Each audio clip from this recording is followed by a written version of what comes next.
Command & Conquer Remastered is looking fantastic, and I'm looking forward to its launch. It's looking to be a proper remaster, offering tons of content to the players, and I can't wait! However, what I hope comes as a result of this game selling well is EA approving the development of a proper conclusion to the Tiberium Saga. C&C 3, Tiberium Wars, and Kane's Wrath built up the next game to be even bigger, greater scale, higher stakes, and anticipation for the next game risen when the Coop Campaign ended with "Prepare a full invasion force. Earth will fall." But unfortunately, it never happened. It never happened. Unit lost. So, it would be great to see a series finale that the fans have wanted for years. Plus, the only big competition C&C has is currently in some seriously hot water, to say the least. So it would be a prime opportunity for C&C to make a huge comeback, and it would be a huge boon to EA's PR if it's done right. So today I'm going to list off some things I'd like to see in a real C&C 4.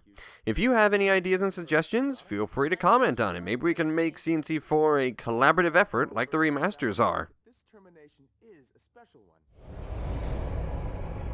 Number 1. Campaigns.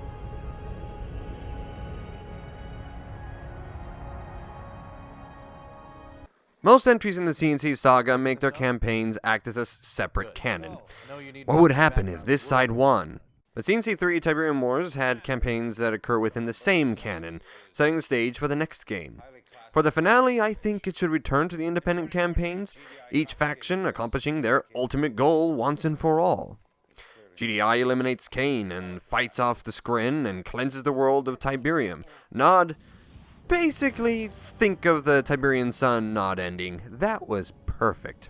In the Skrin campaign, they assimilate Kane, wipe out GDI, and harvesting operations on Earth begin. But these campaigns need to be extensive. I emphasize this, because Red Alert 3 had 3 campaigns, and though I personally enjoyed them, they were far too short. So if there's at least 3 campaigns in the next game, then they need to last long enough to give the chosen faction a satisfactory conclusion. There are 2 formats for the campaign that I'd be okay with, but the community may need to vote on which one. First, the classic linear campaign with occasional side missions that can make the next main mission easier, have a more structured format. Or 2, give us a world map that we can freely choose where to go, where to attack, what to bring with us, where to construct bases, and have a progression system that allows the player to choose what units, structures, and upgrades to unlock at our own pace. You have your main missions, then you have your randomly generated missions that can reward resources and credits. Basically, combine elements of Kane's Wrath's Global Conquest with Red Alert 3's Commander's Challenge with a touch of XCOM 2. I'm leaning towards option 2 with the open concept, but again, this is something the community may need to vote on. Oh, one last thing. A finale would be incomplete without throwbacks and references, so here's one for free. Man, these mobile war factories are super convenient. Why don't we just condense our whole base into one of these? Heck no, that would be ridiculous. Only an idiot would do that. Number 2, maps and options. In the classic games, most maps had a more natural layout. Cliffs, winding paths, valleys, and hills, with plenty of space for forward outposts and resources scattered in a way that made expansions feel less predictable. That is the map style I prefer. I like the more chaotic nature of maps that feel more natural and not like a symmetrical arena. Granted, arena-style maps are necessary for balanced competitive play, but making them the only option can make matches feel a little bland and repetitive. I'd also like to see a greater number of maps that support the maximum number of players. Kane's Wrath had only 2 8-player maps. I'd like to see a lot more than that. Maybe, as a bonus, the maximum number of players could be increased to 12 for a little added chaos? This might be pushing it, but why not 16? 4 teams of 4 could be insane. Well, maybe that is too much. but I just want to see more large pre-built map options. Now, the number of maps could be given some leniency if the random map generator were to make a return. This could be great for people who don't have the time or patience to handcraft a map in the editor. Players can just adjust a few sliders to generate a random map with a wide variety of modifiable conditions. Now for multiplayer and skirmish options, I'd like to see a variety of options like what we had in Tiberium Sun and Yuri's Revenge. Multi-engineer, fog of war, destructible bridges, random crates, enable, disable superweapons, tech level, etc. I'd also like to suggest a few more options like adjusting the rate that Tiberium spreads, and if vein holes make a return, then have a separate slider for them as well. Bringing back Tiberium lifeforms in general would be a great addition, and in custom games allow us to toggle whether or not they spawn on the map at all. Number 3. Game modes.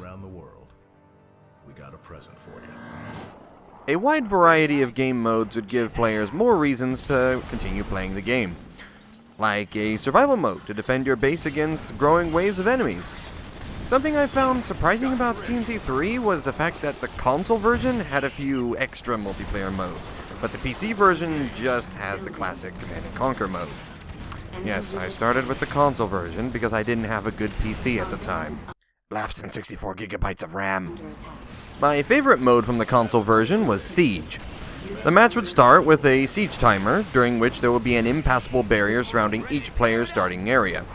Once the timer hits 0, then the barriers drop, and everyone just unleashes war. This created some epic battles, and I'd like to see this make a return. Whether or not we get a open concept campaign map, I would still like a separate global conquest type mode, maybe with a few extra options. For one, I'd like to have the option to disable alternate win conditions. In Kane's Wrath, I like to just simply eliminate the opponent.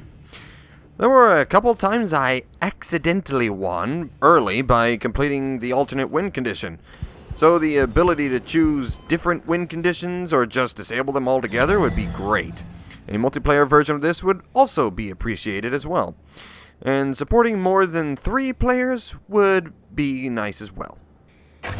In Yuri's Revenge, there was a unique multiplayer-only mode called Unholy Alliance. This gave each player one of each faction's main MCV.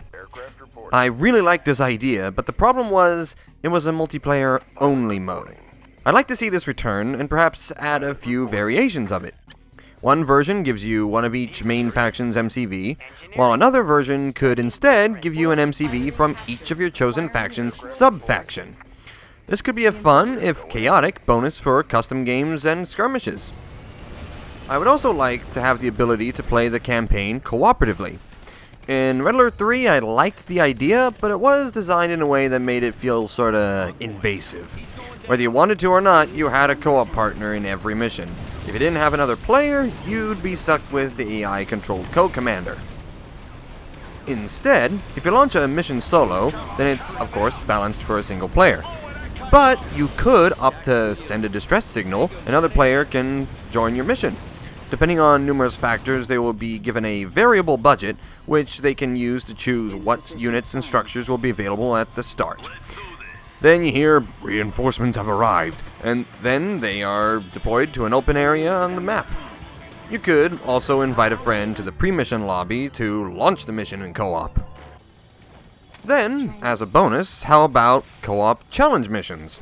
There's already a wealth of sub-factions present in Kane's Wrath. Expand on them and make some challenging non-canon missions to play with whatever commander you want. With a separate progression system, and each commander has their own unique perks and units. Just a fun extra to consider. Number 4, Conclusion.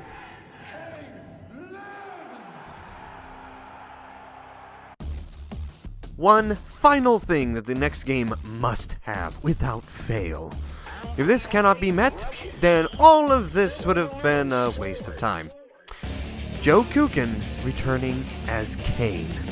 You can't have a concluding chapter to the Tiberium Saga without Joe Kukan. In a recent interview, he even said he would be happy to return as Kane. These have been some of my ideas for a proper conclusion for the Tiberium Saga. a full, satisfactory campaign, and also a content-rich experience that will last far beyond the final chapter of this story. Please, EA, consider this list and give us a proper conclusion that we have been waiting for all these years. Thanks for watching. Let me know what you think of these ideas, and feel free to comment on what you would like to see in a real C&C 4. But for now, mission accomplished.